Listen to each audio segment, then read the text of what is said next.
নমস্কার, আমি দেবজ্যোতি ওরফে রান্তু। আপনারা দেখছেন রান্তুর ছাদ বাগান, মানে আমার যে ইউটিউব চ্যানেল। সেই ইউটিউব চ্যানেলে আমি প্রতিদিনই কোনো না কোনো ভিডিও নিয়ে চলে আসি। বিভিন্ন গাছের পরিচর্যা বা বিভিন্ন ওষুধপত্র, ফাঙ্গিসাইড, কীটনাশক, ড্রেনেজ সিস্টেম, বিভিন্ন বিষয়ে গাছ সংক্রান্ত বিভিন্ন বিষয়ের উপর আমি ভিডিও নিয়ে চলে আসি। ঠিক তেমনি আজকে চলে এসেছি এমনই একটি ভিডিও নিয়ে, যেই ভিডিওটার খুব দরকার এই মুহূর্তে আপনাদের কাছে, বা যারা ছাদ বাগান করি। সেটা কি? সেটা হচ্ছে গাছের রিপোর্টিং। রিপোর্টিং কি, কখন করতে হয়, কেন করতে হয়, কোন কোন গাছের উপরে করতে হয়, সেই নিয়ে আজকের ভিডিও। প্রথমে বলে রাখি, রিপোর্টিং দু ধরনের হয়। এক হচ্ছে চারা গাছ লাগানো, আর এক হচ্ছে পার্মানেন্ট যে সমস্ত গাছ, ফুল ফলের গাছ, তাদের রিপোর্ট করা। সেই রিপোর্টটা কি? সেই রিপোর্টটা হচ্ছে গাছ দীর্ঘদিন ধরে এই যে কন্টেনারগুলো, মানে টবের মধ্যে অল্প বিস্তর মাটিতেই গাছগুলোকে আমরা বেড়ে তুলি।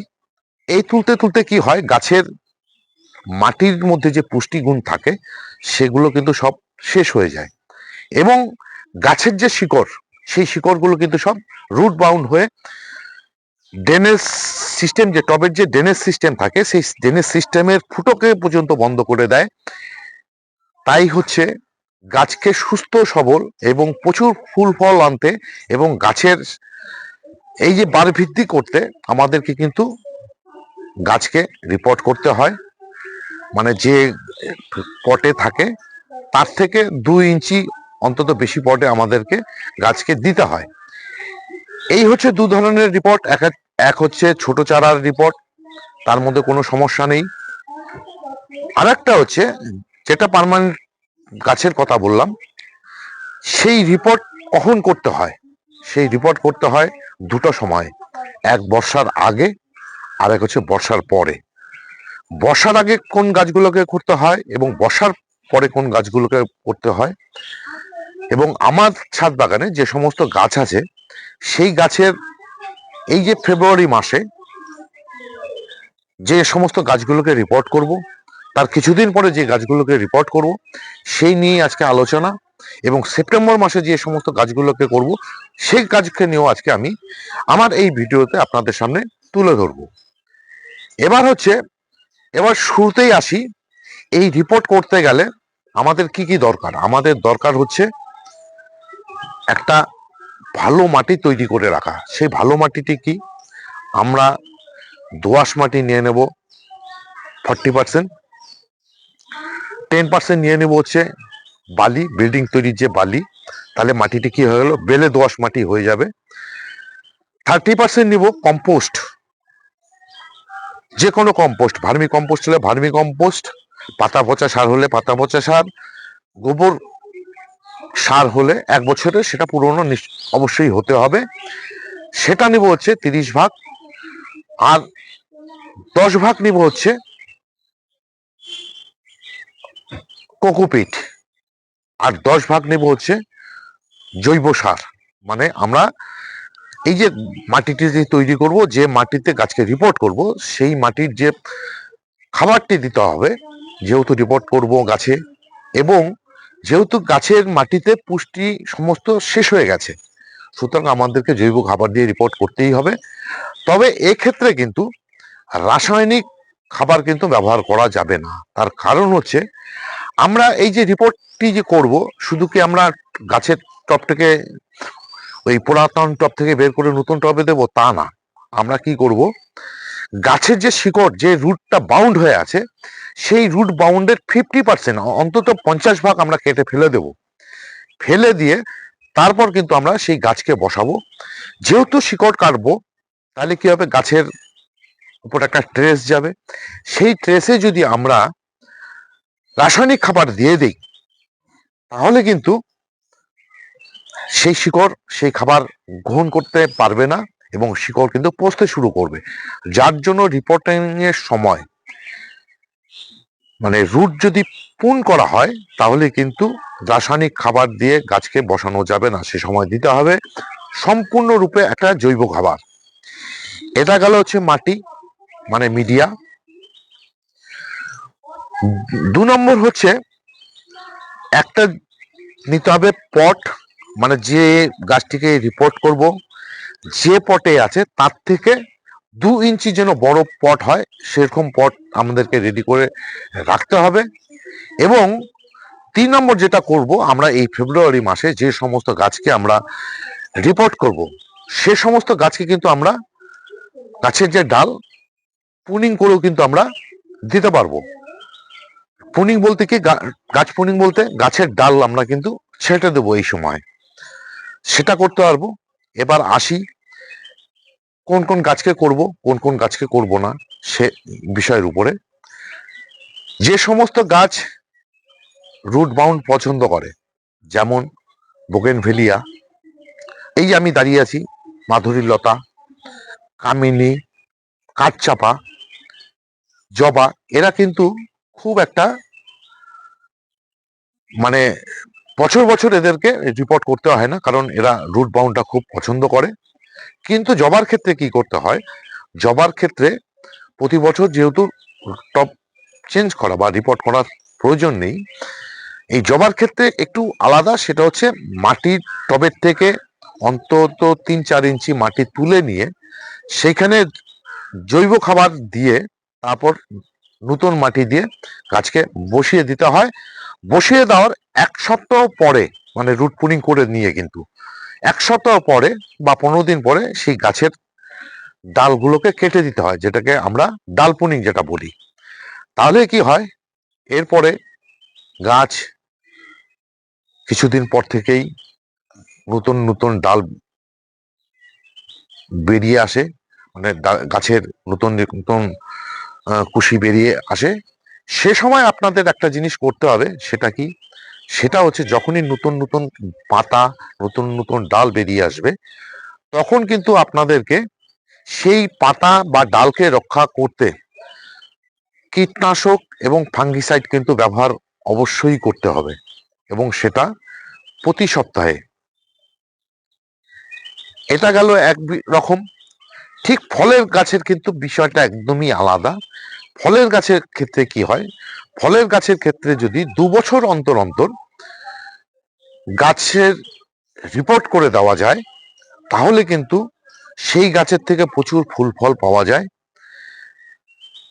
যেমন আপনাদেরকে বলে রাখি, লেবু গাছ, লেবু গাছের কিন্তু যে রুট, পেয়ারা গাছের রুট, কুল গাছের রুট, সবেদা গাছের রুট, এরা কিন্তু খুব তাড়াতাড়ি বাড়ে। যার জন্য কি করতে হয়, সে সমস্ত গাছের রুট 2 বছর অন্তর অন্তর অন্তত রুট পুনিং করে দিয়ে গাছ বসাতে হয়। আবার যেমন আম গাছ, আম গাছের রুট কিন্তু খুব সূক্ষ্ম থাকে, খুব একটা বাড়ে না। তার জন্য কিন্তু আম গাছকে, ড্রাগন গাছে, এ সমস্ত গাছে কিন্তু খুব তাড়াতাড়ি, মানে প্রতি বছর বা 2 বছর অন্তর কিন্তু রুট পুনিং করা বা রিপোর্ট করার প্রয়োজন পড়ে না। তাহলে আপনারা বুঝতে পারলেন কোন ধরনের গাছকে রিপোর্ট করা উচিত। তবে শেষে আর একটা কথা বলি, আমরা ছাদ বাগানে যে সমস্ত গাছ করে থাকি, পার্মানেন্ট ফুল বা ফলের গাছ, তাদের 90% গাছ কিন্তু এই যে ডিসেম্বর জানুয়ারি মাসে শীত ঘুমে চলে যায়। যেহেতু শীত ঘুমে চলে যায়, তারা একদম ঘুমন্ত অবস্থায় থাকে। তারা যখন ফেব্রুয়ারি মাসে তাদের ঘুম ভাঙে, সে সময় কিন্তু তাদের খুব একটা খাওয়ার চাহিদা থাকে এবং তারা শীত ঘুম দিয়ে ওঠে, কিন্তু তারা খুব তাদের গ্রোথিং যে সিস্টেম সেটাকে ওটা তারা বাড়াতে চায়, এবং সেই জিনিসটাকে রক্ষা করতে বা সেই জিনিসটাকে করতে দিতে আমাদেরকে এই ফেব্রুয়ারি মাসে কিছু কিছু গাছকে রিপোর্ট করতেই হয়। তার মধ্যে মাস্ট যেটা রিপোর্ট করতেই হবে সেটা হচ্ছে শিউলি গাছ এবং স্থলপদ্ম গাছ। তার কারণ এরা শরতেই কিন্তু ফুল দেবে। এবার যদি আপনি বর্ষার মধ্যে, যেহেতু গাছকে রিপোর্ট করা যায় না, সুতরাং বর্ষার পরেই শরৎ, বর্ষার মধ্যে যেহেতু গাছ রিপোর্ট করা যায় না, সুতরাং আপনাদেরকে শিউলি গাছের থেকে প্রচুর ফুল এবং প্রচুর ডাল এবং স্থলবদ্ধ গাছের থেকেও একই ফুল ফল মানে প্রচুর ফুল পেতে আপনাদেরকে কিন্তু ফেব্রুয়ারি মাসে অন্তত এই দুটি গাছকে আপনাদের রিপোর্ট করতেই হবে, ডাল পুনিং করতেই হবে। এবং এই যে পদ্ম গাছ, আমরা যারা গামলাতে পদ্ম করি, এই পদ্ম গাছকে কিন্তু রিপোর্ট করতে হয় ফেব্রুয়ারি মাসে। আপনারা যদি ফেব্রুয়ারি মাসে পদ্ম গাছের রিপোর্ট না করেন তাহলে কিন্তু আপনাদের এই যে বর্ষা পর্যন্ত আপনাদেরকে পদ্ম পেতে কিন্তু সংখ্যায় কম হবে, সাইজ ভালো হবে না। সুতরাং এই পদ্ম বলুন, শিউলি বলুন, স্থলপদ্ম বলুন, এই সমস্ত গাছকে কিন্তু আপনাদেরকে ফেব্রুয়ারি মাসে অবশ্যই করতে হবে। কিন্তু আর যে সমস্ত গাছ আছে সে সমস্ত গাছকে আপনারা বর্ষার আগে করলেও কোনো সমস্যা হবে না। ঠিক তেমনি যে সমস্ত গাছে ফুল ফল থাকে সে সমস্ত গাছকে কিন্তু রিপোর্ট করতে হয় না।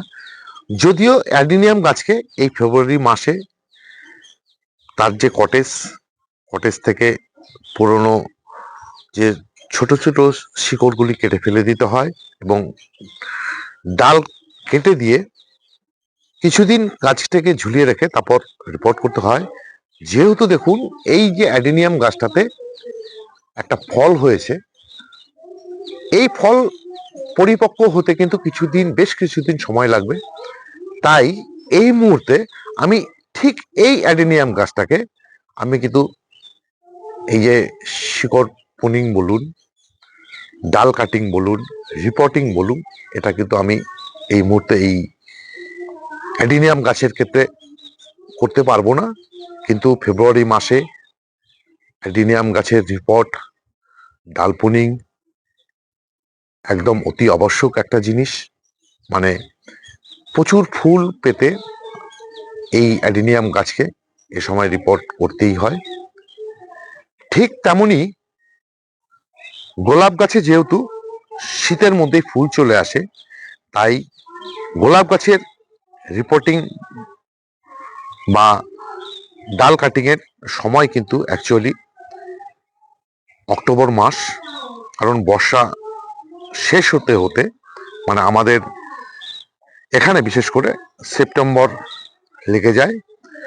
আর শীতে যেহেতু ফুল দেয় তার মধ্যে গোলাপ গাছ মানে অগস্ট সেপ্টেম্বর শীতঘুমে থাকে। তাই শীতঘুম থেকে ওঠার পর তাদেরকে এই যে রুট পুনিং, রিপোর্টিং এই কাজগুলো করে নিতে হয়। আবার লেবু গাছের ফুল, পেয়ারা গাছের ফুল, তারপর হচ্ছে চেরি গাছের ফুল, এ সমস্ত গাছের ফুল যেহেতু শীত শেষ হতে হতেই ফুল চলে আসে, সুতরাং সে সমস্ত গাছের রিপোর্টিং টাইম কিন্তু হচ্ছে বর্ষার শেষ মানে সেপ্টেম্বর অক্টোবর মাস। তাহলে নিশ্চয়ই আমার কথাগুলো আপনারা বুঝতে পারলেন যে আমি আজকের ভিডিওটা কেন করলাম। আজকের ভিডিও করার উদ্দেশ্য হচ্ছে ফেব্রুয়ারি মাসে যেহেতু আমরা গাছকে রিপোর্ট করে থাকি, কোন কোন গাছকে রিপোর্ট করতে হবে, কোন কোন গাছকে রিপোর্ট করা না করলেও চলবে, সেটাই আপনাদের সামনে তুলে ধরার জন্যই আজকের এই ভিডিও।